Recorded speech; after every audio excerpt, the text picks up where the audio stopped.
What's going on, guys? We will review the Hunter x Hunter 10 villains who could take on Meruem. But before that, I would like you to support our channel by smashing the like button and subscribing to our channel. Now let's begin. It's possible to generate a set of characters who have a slight chance of actually slowing him down, or causing minor damage.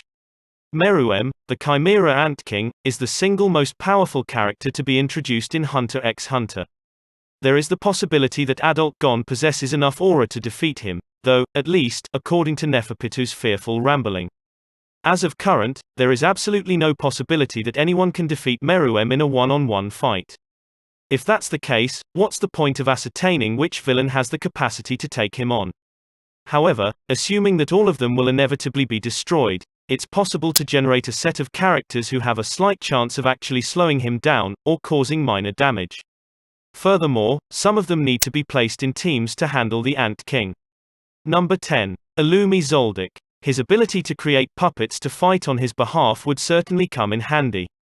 Illumi's greatest strength is neither physical nor psychological, but his ridiculous immunity towards damage from toxins, electric shock, and most attacks. He's way beyond Killua's current level, and presumably has a lot more hidden under his sleeves than his needle people technique.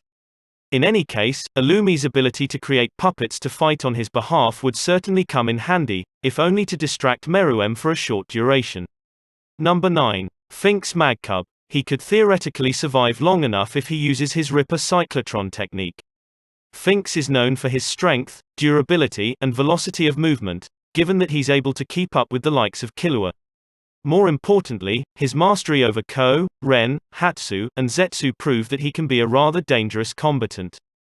Against Meruem, he could theoretically survive long enough if he uses his Ripper cyclotron technique, which grants him a massive jump in terms of punch strength the more he rotates the arm involved. To be fair, the Ant King would need millions of rotations to be defeated. Number 8. Phaeton Portor. His rising sun may not have the same impact as Netero's cardiac bomb, but it would come in handy, that's for sure. Phaeton is known for his agility, but that's because he refuses to display his true powers in front of an audience. This could also be because his own teammates would be at risk of dying if he unleashes his Nen transmutation around them. Phaeton is known for his agility, but that's because he refuses to display his true powers in front of an audience. This could also be because his own teammates would be at risk of dying if he unleashes his Nen transmutation around them. Nonetheless, Phaeton's rising sun is a magnificent burning sphere of his aura, whose temperature, intensity, and size are directly proportional to the injuries he receives in battle. Granted, this may not have the same impact as Netero's cardiac bomb, but it won't do nothing, that's for sure. Number 7. Gon. His skin is ridiculously durable, which means it would take a while to batter him senseless. Given that Gon doesn't make it very easy for Kurapika, a character who manages to pierce his Nen into Crollo Lucifer, he has some potential making him worth being tossed into the ring with Meruem. Gon can usually one-punch his opponents to death, and his speed allows him to capture projectiles fired at him with his mouth. Like the Ant King, his skin is also ridiculously durable, which means it would take a while to batter him senseless. Number 6. Hisoka Moro. He managed to not instantly die when Kralo's Sun Moon detonated, meaning that he can take a serious beating. Of course, Hisoka has enough power to handle Meruem, and where he lacks aura, he resorts to trickery, strategy, and the benefit of unpredictability. His bungee gum is superbly multifaceted, permitting him to employ it for movement, camouflage, offense, shields, dodging, parrying, and a lot more. Besides, the fact that he manages to not instantly die when Kralo's sun and moon detonated around him at point-blank range shows that Hisoka can take a serious beating, perhaps even from Meruem. Number 5. The Shadow Beasts. Since Gon alone could handle 4 of the Shadow Beasts simultaneously, the whole group of 10 is necessary to battle Meruem. Leech's techniques might not work on the Ant King, as they are reserved for humans, but Porcupine's spikes are so powerful they can puncture Gon's body without much effort. Rabid Dog is terrifying enough with his fangs and speed, but he also possesses neurotoxins that he can transmit to his opponent by biting them. Worm can move below ground, where the Ant King's N theoretically may not function, and he is overwhelmingly strong, to boot. With the others assisting, this could be a good fight. Number 4. The Royal Guard. Although Neferpitou, Menthethuyupi, Shiapuf are singularly powerful, their combination has the highest probability of damaging their Lord Master. Pitu's Terpsichora, Yupi's Rage Incarnate, and Poof's Beelzebub would work especially well together. Excluding their specialized abilities, their core strength and incandescent Nen auras add to their overall combat skill set. All this is, of course, assuming that they won't end up groveling around Meruem's feet, which they are genetically designed to do.